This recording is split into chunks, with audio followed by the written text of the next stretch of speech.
Quand on parle d'écran, on parle de différents types d'écrans. On parle d'écrans interactifs et non interactifs. Les écrans non interactifs, type télévision, c'est les écrans face auxquels vous êtes passif, vous êtes devant et on vous envoie une information.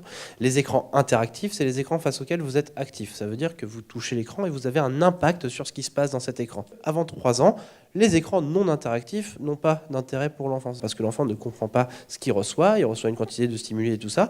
Le problème de l'écran, c'est que oui, en effet, on remarque que quand il y a une surexposition aux écrans avant 3 ans, avant 2-3 ans, surexposition, c'est quotidien et de l'ordre de 1 heure, 2 heures par jour.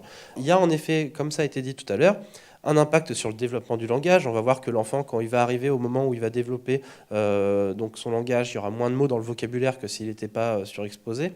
Il y a aussi certaines difficultés au niveau des relations empathiques qu'on verra plus tard. Ça, c'est le fameux exemple des profs qui nous disent les élèves d'aujourd'hui, ils ne nous regardent plus dans les yeux parce qu'ils sont tout le temps rivés sur leur écran, alors qu'on peut voir chez certains jeunes une difficulté à soutenir le regard de l'autre et donc qui vont se réfugier dans l'écran. On peut voir aussi des difficultés de l'attention, de la concentration. On peut voir donc aussi un risque d'attitude passive face à la réalité et tout ça. Quand on regarde que, en effet, en fonction des milieux socio-économiques, il y a des problèmes de développement du langage de certains enfants.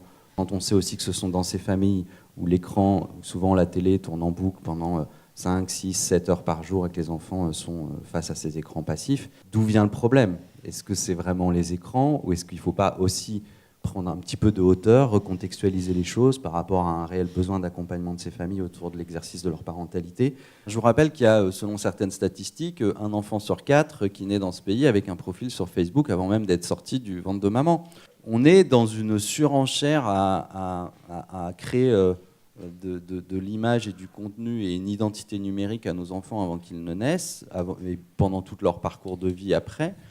Ce qui est, soit dit en passant, un peu une prise d'otage, selon moi, pour eux, pour leur future image et pour leur construction. On fait ça quand ils sont petits et ça a une incidence plus tard. Et ça, il faut le comprendre. Et donc, c'est bien pour ça qu'on en revient toujours à cet enjeu que tout se joue, y compris dans la parentalité, quand les enfants sont petits. C'est vraiment le fait que l'écran soit une barrière dans le lien parent-enfant qui est à prendre en compte. Et en fait, on est beaucoup plus face à des difficultés parentales que face au grand méchant écran.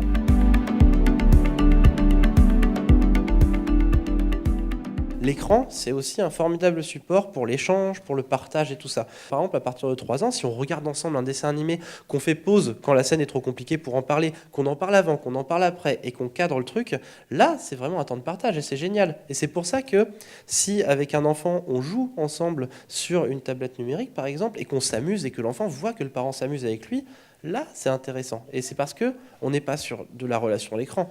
On est sur de la relation avec le parent médiatisée par l'écran. Et ça, c'est quand même quelque chose de différent. Les écrans interactifs, eux, peuvent avoir un petit intérêt avec les enfants très jeunes. À partir du moment où c'est sur des temps courts et accompagné pour du jeu, ça veut juste dire que le parent propose une application qui lui plaît, qui lui fait plaisir, avec laquelle il s'amuse avec son enfant, et l'enfant voit l'amusement dans le regard de son parent. Avant 3 ans, les écrans en eux-mêmes, ils n'ont pas vraiment d'intérêt. Ça, c'est vraiment une chose à prendre en compte, surtout la télévision. Les parents connaissent leur enfant, donc on peut aussi faire confiance en l'être humain, dans sa capacité à s'adapter, retrouver du bon sens, mais encore faut-il être capable de faire objet d'esprit critique par rapport à ses propres pratiques.